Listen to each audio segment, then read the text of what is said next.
점점 늘어나는 가공식품 소비. 그중 주스, 탄산, 커피 같은 단 음료의 소비도 늘어나다 보니 소비자들의 걱정도 많아지고 있다. 애들 몸에 유해한 게 들어있지 않은지 아니면 천연 색소가 들어있는지. 아이들이 설탕이나 단맛에 쉽게 중독이 되기 때문에 그 단맛에 너무 길들여지지 않을까, 그게 제일 걱정이에요. 두 아이의 엄마 주부 박정민 씨도 아이들과 먹는 음료의 단 성분 때문에 걱정이 많다고 하는데, 요즘 주스나 과자 같은 가공식품을 보면 너무 단 게 많은 것 같아요. 특히 저같이 아이를 키우는 엄마들은 더 신경을 쓰게 되는데요. 첨가당이 얼마나 들어가 있는지도 알 수가 없더라고요. 소비자들이 더 안심하고 먹을 수 있도록 가공식품의 첨가당 함량 표시제가 잘 돼 있었으면 좋겠습니다. 안전한 먹거리를 위한 주부 박정민 씨의 입법 제안.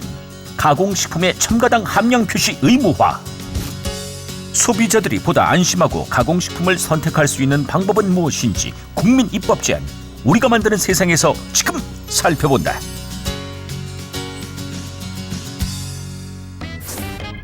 경기도 부천에 살고 있는 입법 제안자 박정민 씨.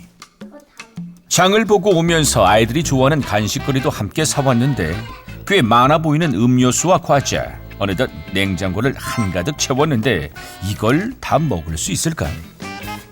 아이들이 2명이다 보니까 한 2, 3일 안에 요 음료들이 다 동인하게 되는 것 같아요. 가족들이 평소 음료수를 좋아해 항상 냉장고에 비치해 둔다는 정민 씨. 취향도 조금씩 다르다고 한다. 저는 레모네이드하고 복숭아 주스를 좋아해요. 초코우유랑 딸기 주스야.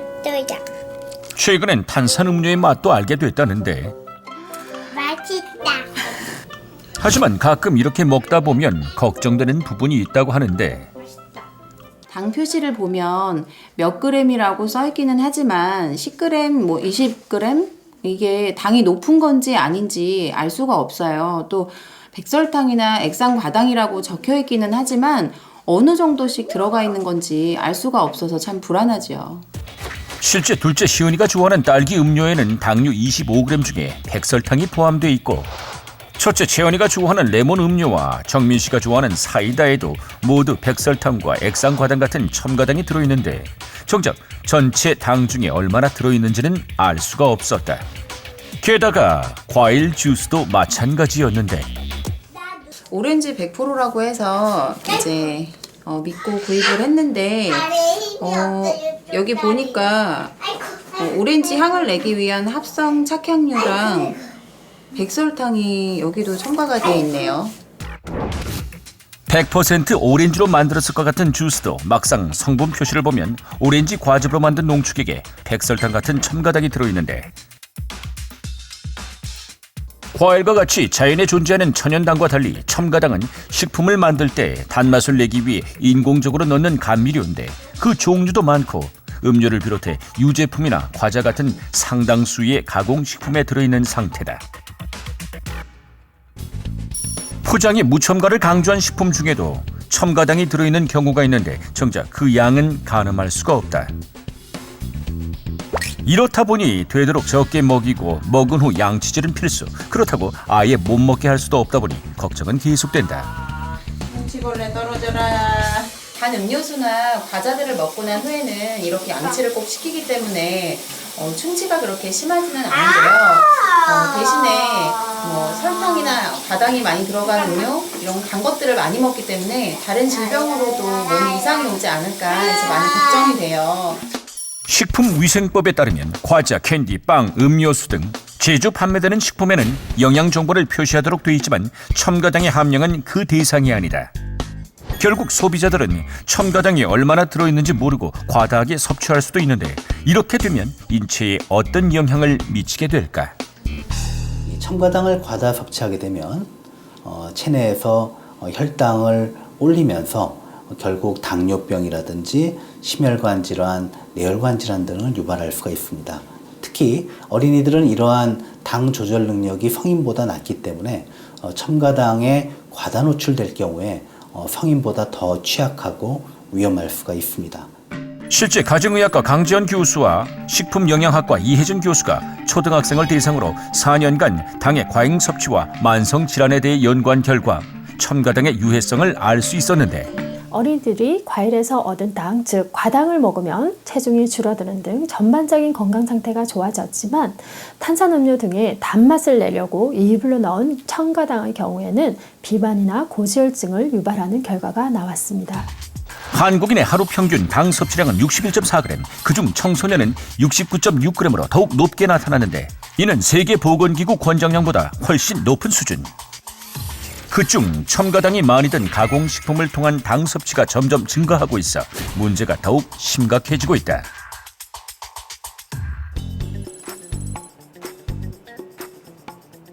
첨가당 과다 섭취의 문제는 아이를 키우는 부모들에게 더욱 크게 와닿는다는데 유아 박람회 현장을 찾은 부모들에게 현재 첨가당 표시에 대해 어떻게 생각하는지 물어봤다.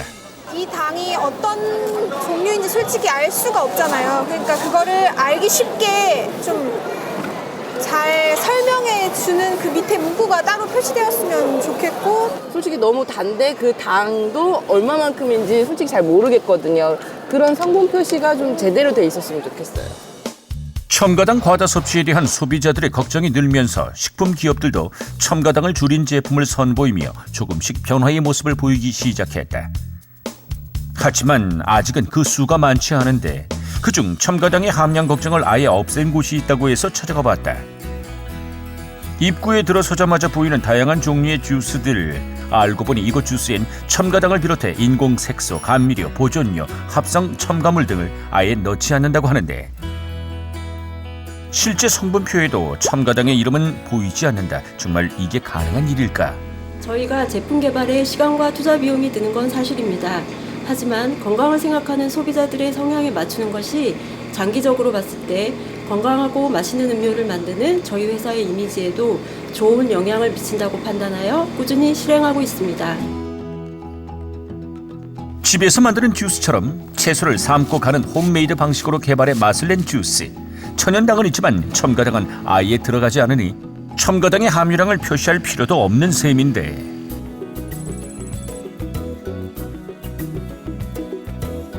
제조 방법이 달라짐에 따라 보관, 유통 방식도 더 신경 쓰게 됐지만 첨가당에 민감한 소비자들을 위해 아예 첨가당을 빼버리고 눈으로 확인할 수 있는 품질 인증 마크도 받는 등의 이런 꾸준한 노력은 결국 깐깐한 소비자의 눈에도 어느 정도 믿음이 쌓이고 좋은 반응을 얻고 있다고 한다.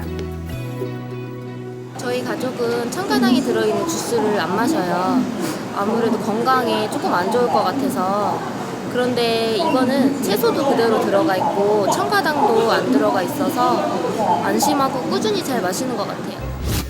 세계보건기구에서 당 섭취 기준을 낮추려 하고 미국에서도 식품의 첨가당 함량을 의무적으로 표기하는 법안을 추진하는 등 전 세계적으로 첨가당 섭취를 줄이기 위한 노력이 이루어지고 있는데 그럼 우리가 할 수 있는 방법은 무엇일까?